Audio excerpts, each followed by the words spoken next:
Well, hello there, and welcome to the Disability Law Show once again. John Scholes, James Fireman. James, of course, a disability lawyer, always reachable to you. We got a lot of stuff to get through in the show today. Some emails, some phone calls, some questions, the main topic, a whole mixed bag of stuff. I'll give you the contact information off the top for James and his team, 1-855-821-5900, help@disabilityrights.ca.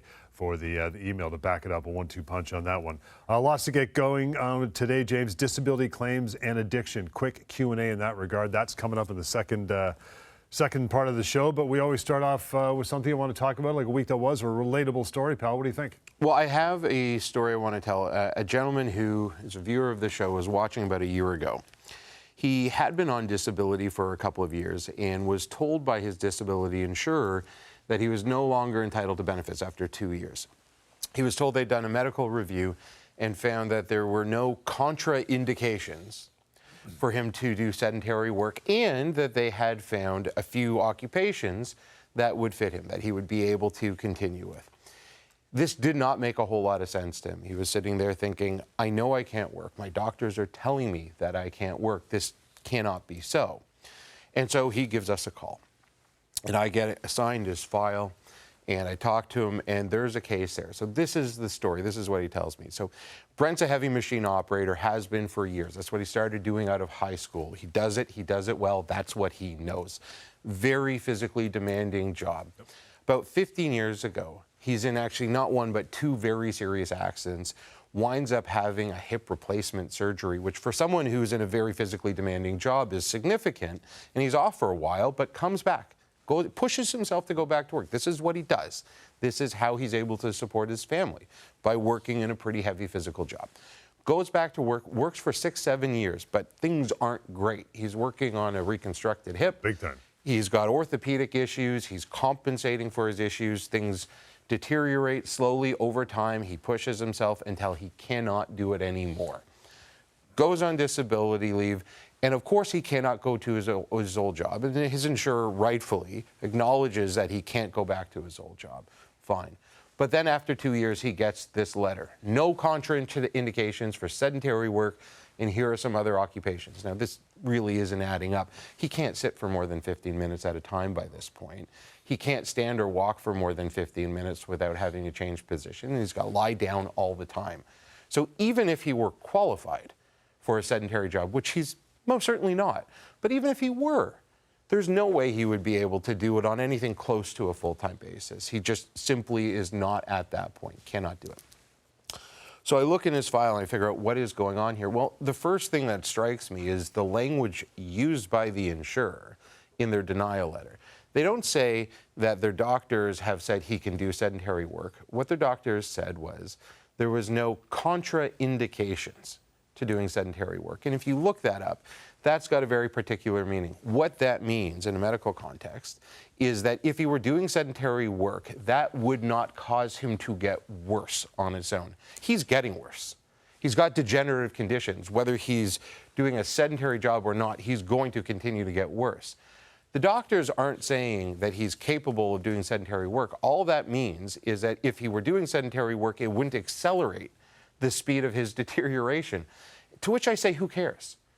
That has nothing to do with the test of whether or not you're entitled to disability benefits.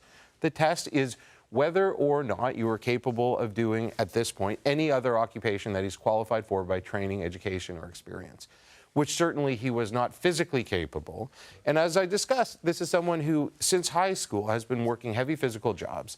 There aren't sedentary jobs that will pay him a commensurate wage. Just, they do not exist. How do I know this? Well, the insurance company did what's called a transferable skills analysis, where they take a look at your education, your training, and your experience, and they say, what would you be qualified to do based on your medical limitations? So first of all, they assume he's going to be able to work 40 hours a week. Nice. There's absolutely no occupation one could conceive of where someone with his physical limitations would be able to work anything close to that. Maybe 2 hours or 3 hours a week if he doesn't have to go to a particular schedule. That's maybe conceivable, but probably not. 40 hours a week is absurd. But what they discover in the transferable skills analysis is there is no job that would pay him the commensurate wage. They did say that if he were working 40 hours a week, there were jobs with some skills upgrading and further education that he would be able to get close to the commensurate wage, which is not the test. The commensurate wage is not something you can kind of sort of get close to and then it's okay. No. If they're going to rely on meeting the commensurate test, or the commensurate wage test, which says that after 2 years, in order for the insurance company to be able to avoid paying benefits, they have to show that you can earn at least, in most cases, 60% of what you had been earning before. Well, they weren't able to show that with training, with skills upgrading, and assuming he could work 40 hours a week, he would be earning still slightly less than what they say the commensurate wage is. But the other kicker is, even that is assuming he is going to immediately start in a job he's got no experience with at the median wage. Right. Not at the entry-level wage, which is, of course, where any employer would start him at, but at the median wage. All of this is ridiculous. So Brent's sitting there at home thinking, this doesn't make sense. Why? Because it doesn't. When the insurance company is telling you that their doctors are saying that you can go back to some other job and it doesn't make sense, because your doctors are saying that it doesn't make sense because you know, living in your body, that you are not capable of doing that, then it doesn't make sense and they're not correct. Just because they are a large multi-billion-dollar corporation that does this all the time doesn't mean that they're right and doesn't mean that they're treating you fairly. It doesn't mean that you should rely on what they are saying. Do what Brent did and give us a call. Here we are a year later. Last week we went to mediation over 6 figures. Wasn't even an issue. Wasn't even an issue. Wow. There was no fight in them.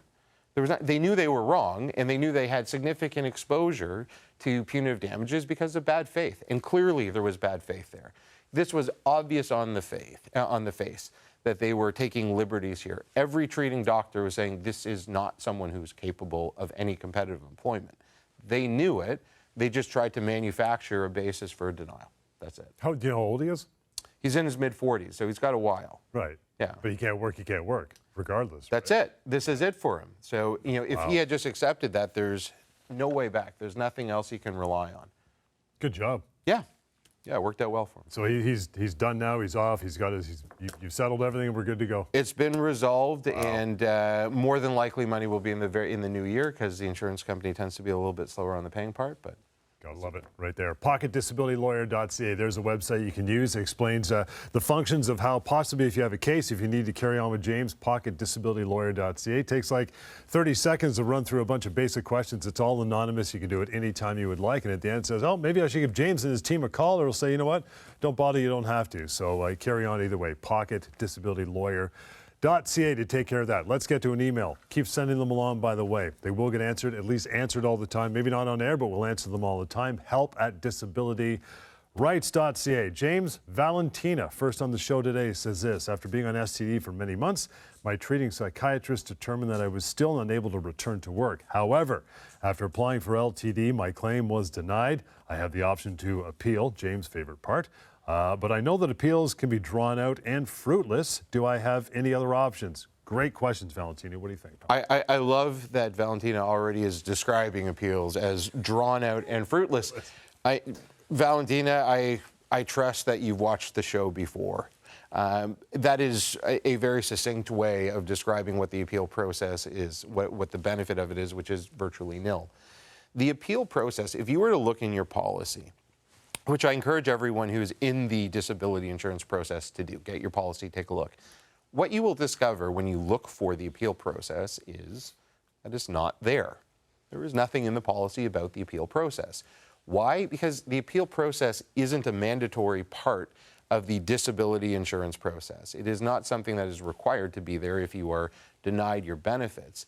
And so you may be thinking, oh, well, if it's not required to be there and they're just doing this, they must be being very generous in allowing this appeal. Quite the opposite. Think about what would happen if an insurance company denied your claim and gave you no option to appeal. Almost every single person would say, well, what do I do to fight this? I should just call a lawyer.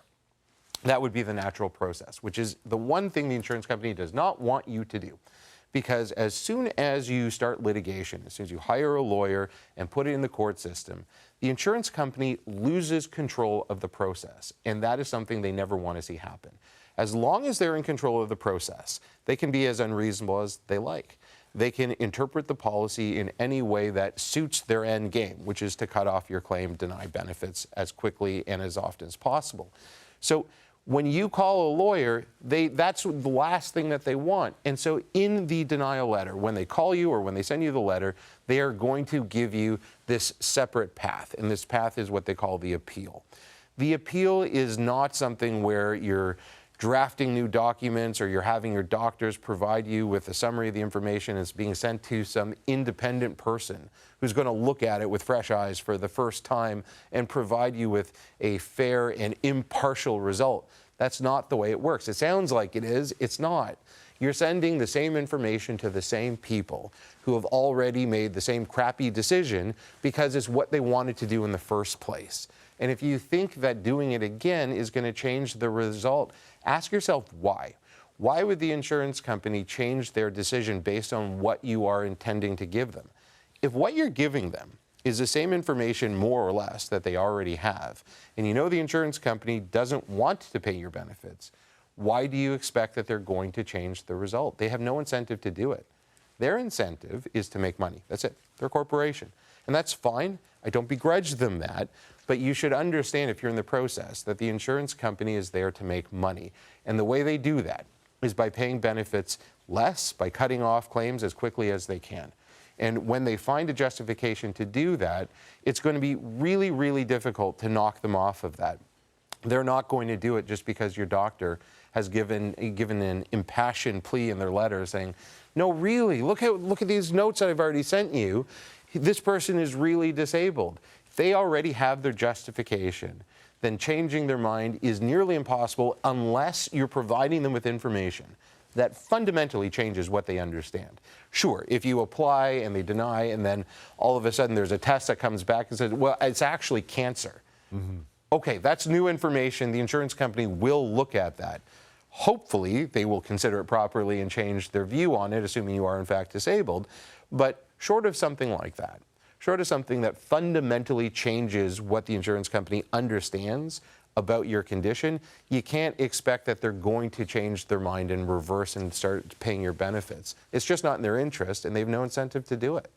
So beyond calling someone like you, James, what do you think the success rate is of the appeal process without a lawyer? 99%? So I would love to actually know how many appeals are approved. I do hear of some, but they're almost always in situations where there is fundamentally new information there.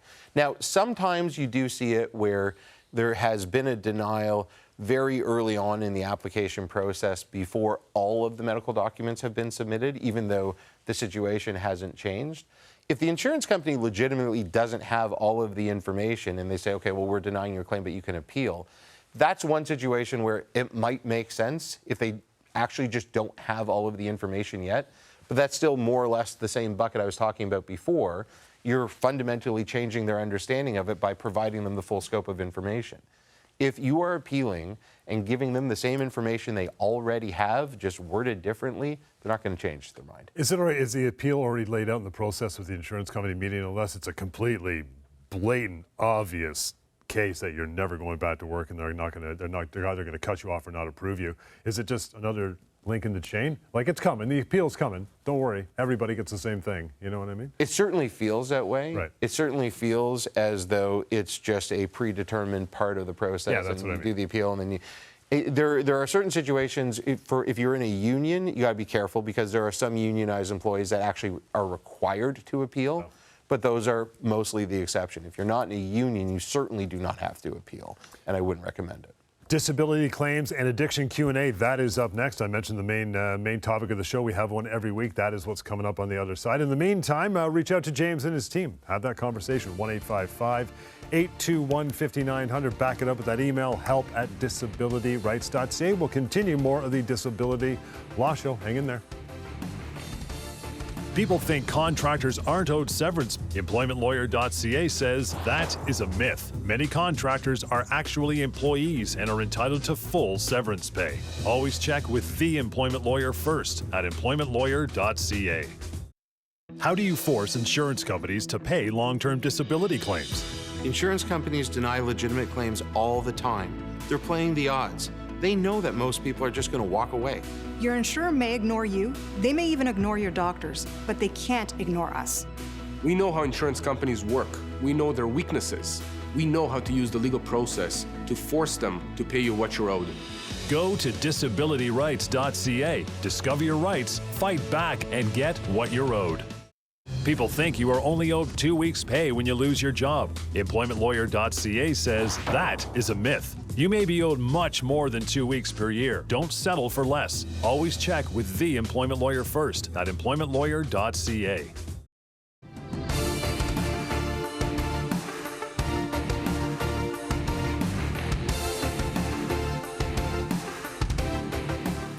Alrighty, welcome back to the Disability Law Show. Good to have you along, hopefully for the entire half hour. John Scholes, James Fireman. You can always reach out to James, disability lawyer, of course, at disabilityrights.ca. And back it up with a phone number. How about that? 1-855-821-5900. Help at disabilityrights.ca. That's the email address. Okay, main topic time. We have it every week, as I mentioned. This week, James, disability claims and addiction quick Q&A. Number one, are you eligible for LTD if you're suffering from addiction or substance abuse? A lot of employers and insurance companies say, I don't think so. Absolutely. Absolutely. And it is really important that people understand that. I find probably more than any other disabling condition, people suffering from addiction and substance abuse are the least likely to apply for disability benefits and the least likely to challenge a denial. I don't know the reason for that. I can assume in some cases it's just because of the social stigma that's attached to it, or feelings of embarrassment or other types of issues. But I have to say this really, really clearly. If you are suffering from addiction or substance abuse and that is preventing you from being able to work, you are absolutely entitled to disability benefits, and you should not hesitate in making an application. Now, it is a difficult process, and that is something that you're going to have to accept from the outset, but it is something that is worthwhile and necessary. If you are not able to work because of your addiction or substance abuse problem, then yes, absolutely start the process. Number two, what do you need to do to be approved for LTD? That's a big question. Well, so and the answer is, on the surface, simple. It's the same as with any other claim. You have to be able to show that you have a condition that's preventing you from being able to do your own occupation. Now, there are also the other caveats that come with the policy, which is that you have to be getting reasonable treatment. And this is where it gets tricky for a lot of people. Now, there are people who are suffering from addiction and substance abuse problems who refuse to seek treatment. That isn't going to be something that is going to lead to a successful result for a disability claim. If you're not prepared to seek any form of treatment for your addiction or substance abuse issue, then you're not going to be entitled to benefits, and that's the truth of it. And not everybody is at that point in their journey that they're going to be ready to do that. And if you're not, then so be it. But if you are at a point where you're trying to get better, then you should make the application. Now, where it gets tricky, though, are the people who have said, okay, I need to get treatment here, I can't work, and they try and get treatment, but it is not a linear path to recovery. There are steps back, there are relapses, as they are called. There are times when you don't do what you're supposed to do, and that's part of addiction. That's part of the path that doctors expect to see when you're trying to recover from addiction and substance abuse. And just because you're following a non-linear path towards recovery doesn't mean you're no longer entitled. Now, insurance companies will say otherwise. They'll say, oh, well, you had a relapse, or you missed, this treatment session, and they will say you're no longer entitled to benefits. And while there is an argument to be made at a certain point that you would no longer be entitled to benefits, that point isn't because you had a relapse or because you missed one session. And that happens all the time with people suffering from addiction and substance abuse problems. So it is a difficult path, but just because you are having trouble along the way, if you have a relapse, it doesn't mean you're not entitled to benefits, even if your insurance company is saying otherwise. Give you one more question here, James, for this topic, disability claims and addiction. Why are addiction claims often denied by insurers? Low-hanging fruit, easy for them to do? I think so. I mean, I can't say with any certainty. I can't get in the mind collectively of all insurers and say this is why, but if I had to put my finger on it, It's because people suffering from addiction and substance abuse are particularly vulnerable. They are, as I said right at the outset, they are in a position where they're the least likely to make the application, and they are the least likely to challenge a negative result, a denial or cutting off of benefits, because there is a stigma that's attached to it. And when the insurance company plays into that, then a lot of times people feel like they're defeated, like there isn't anything that they can do, or they just don't have the fight in them. They don't have the fight to be able to do it. Well, here's the good news. The good news is that if your insurance company has taken that position and said you're not going to get your benefits, but you are legitimately trying to recover, you're going through the treatment process, you're seeing who you're supposed to see, then there is something that we can do about it. And once you start the process, once you give us a call, we start litigation, you hire us, you no longer have to deal with your insurance company anymore. And more than with any other type of disability, I find my clients who are suffering from substance abuse and addiction find the greatest relief in having somebody else pick up the fight for them, and having somebody else to deal with the insurance company so that they don't have to worry every time that the phone rings or every time they get an email that it's going to be from their claims handler asking them for this information or that report, or asking what they've done for treatment over the last 2 weeks. They don't have to deal with that anymore. That's dealt with entirely by my office as soon as litigation starts. At that point forward, your only responsibility is focusing on your own treatment and your own health and making sure that you're doing what you can do to get better.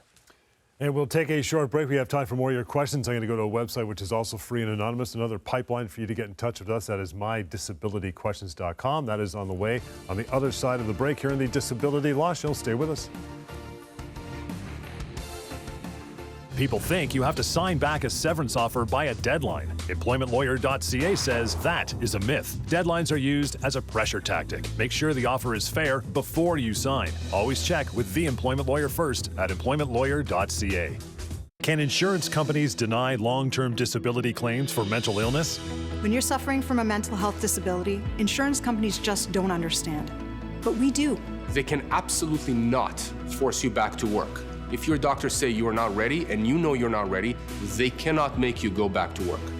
If you have a mental health disability and your claim is denied, don't give up. Give us a call and let us fight for you. Go to disabilityrights.ca. Discover your rights, fight back, and get what you're owed. People think you aren't owed severance pay if you are fired for a reason. EmploymentLawyer.ca says that is a myth. Most for-cause terminations are false, and you are still owed full severance. Always check with the employment lawyer first at EmploymentLawyer.ca.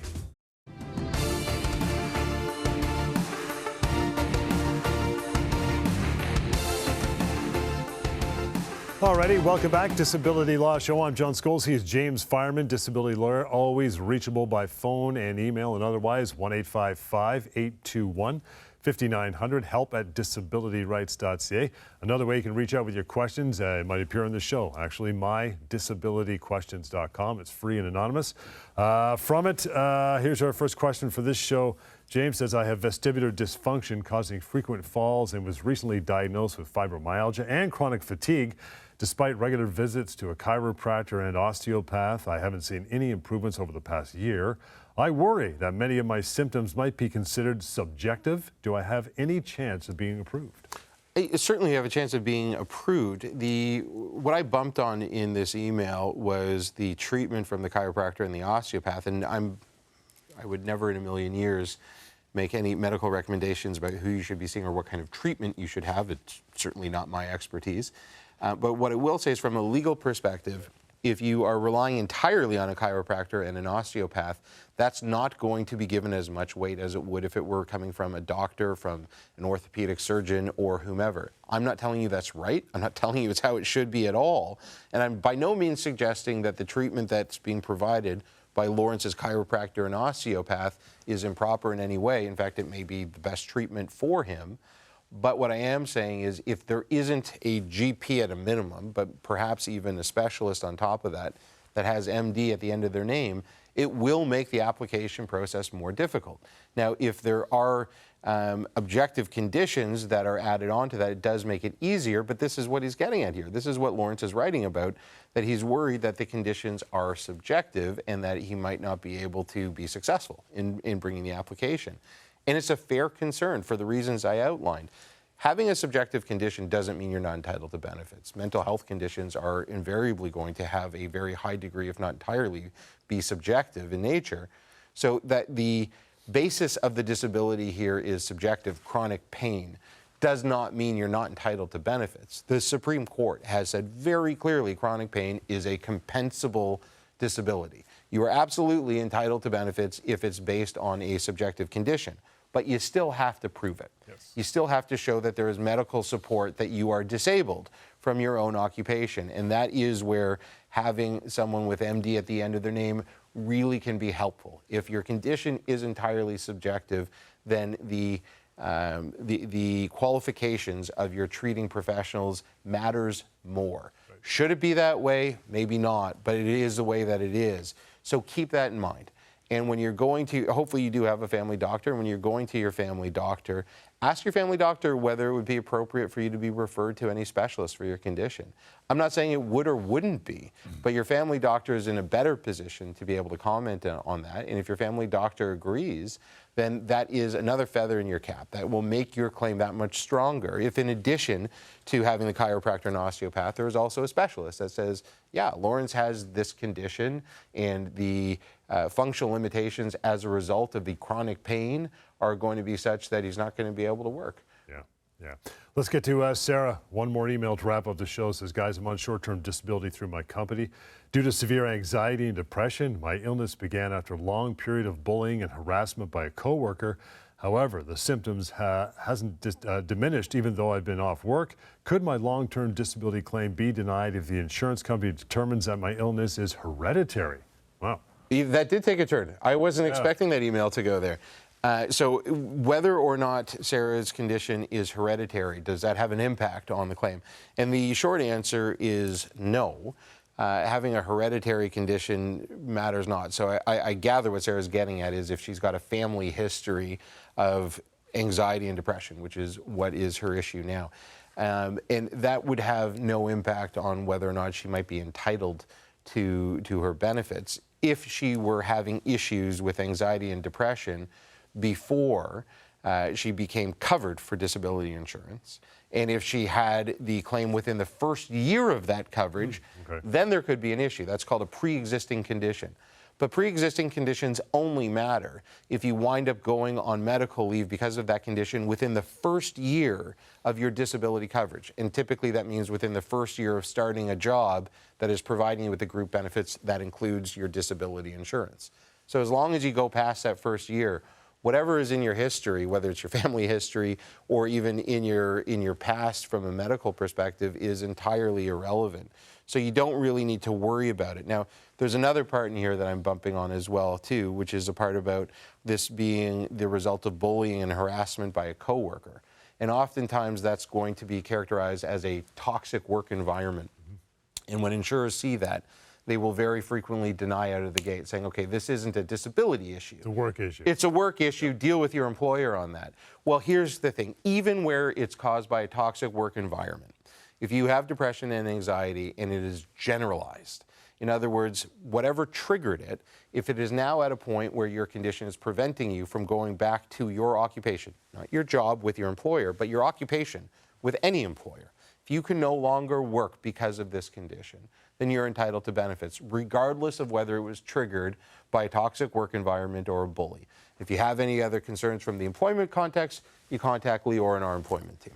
And that is the way we are going to wrap it up. Thank you so much, Sarah, for that email. Keep it coming and keep the phone calls coming as well. We're going to wrap up for this show. We'll reach out to James anyways, crumpling up paper. I know exactly where that's going. 1-855-821-5900, the phone number, and the email help@disabilityrights.ca. And any other occurrence, you can simply go to disabilityrights.ca. Find a station where you can find our radio shows as well. We'll catch you next time on the Disability Law Show.